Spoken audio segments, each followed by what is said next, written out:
but the defense in the fourth quarter, what did you see? Was there anything about tonight's game that kind of impressed you about the way that the fourth quarter went? We did a really good job executing.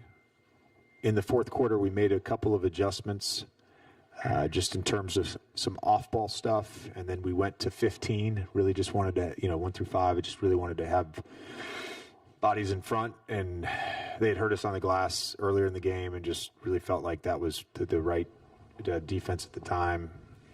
To me, like, it was one of those games, and I told the group this at halftime, we were playing well enough and hard enough to be up at halftime.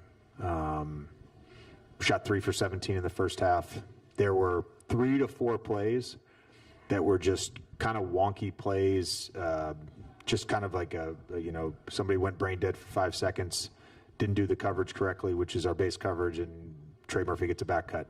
There's a couple other plays where, it just then there ended up being a number of those plays in the second half, but we kept playing. We kept playing hard enough, and we kept together.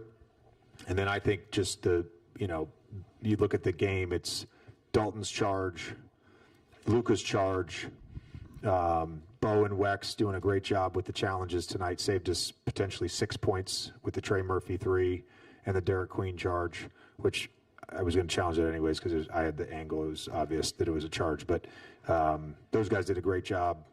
And those, it doesn't always happen this way in basketball, but it's not like football where 1 or 2 plays can swing a game. Really felt like in the first half, those plays went against us. In the second half, those plays went in our favor. How good was LeBron? And I'm thinking partly about the start of that fourth quarter, but obviously it wasn't just that. It had a pretty complete game. No, he was awesome tonight. Just kind of took over to start the fourth and got us, that group got us the lead back.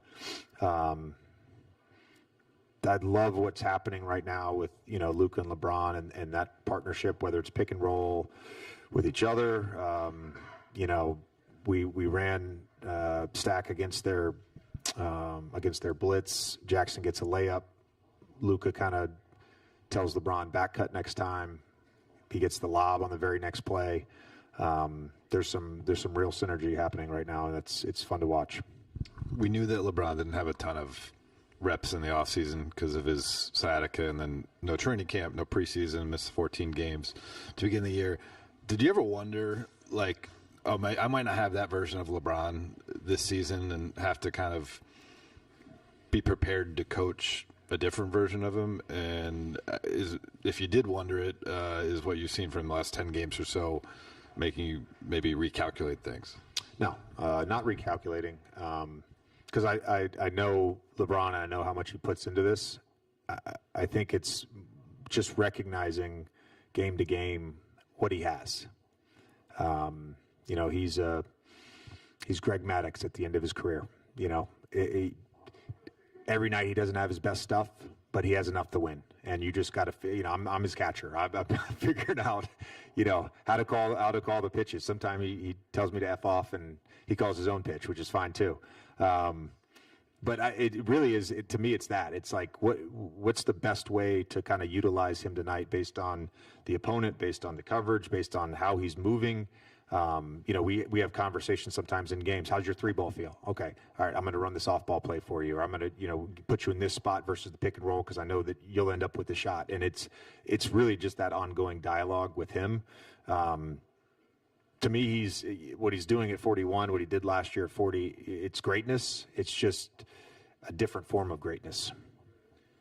I think redundancy sometimes, like when people look at teams, it scares them off and they want like total balance, right? Like one guy who does this, one guy who does this, and so on and so forth. But when you have players who are as dynamic, currently as Luka and LeBron, and eventually as Austin as well, just how does that raise your ceiling when you have that kind of creativity and also, I guess, adaptability? Yeah, I just think it takes a lot to win in the regular season. I think it takes even more to win in the playoffs and win a championship. The thing that starts with is top-end talent. and we have that. I mean, those three guys are our stars, and I think being able to use them in different ways, them embracing, being off ball some, being screeners sometimes. They're naturally going to want the ball in their hands and play pick and roll, or will want the ball in their hands in the post or the ISO. But them being open to playing in a myriad of ways has been really good for us. The last three that Luka made, loses the ball, gathers it, he shoots over basically three people, including his own teammate. Yep. Right. Does it not surprise you at all that he takes that shot and he makes it? And we were just joking about it because we both said to each other, like, as soon as you shot it, I knew it was going in. He's like, yeah, so did I. And then he's like, I just can't make a normal shot right now.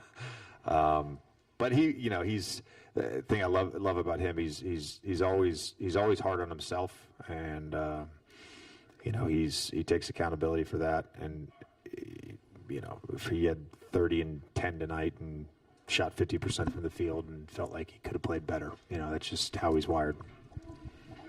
Yep. Thank you.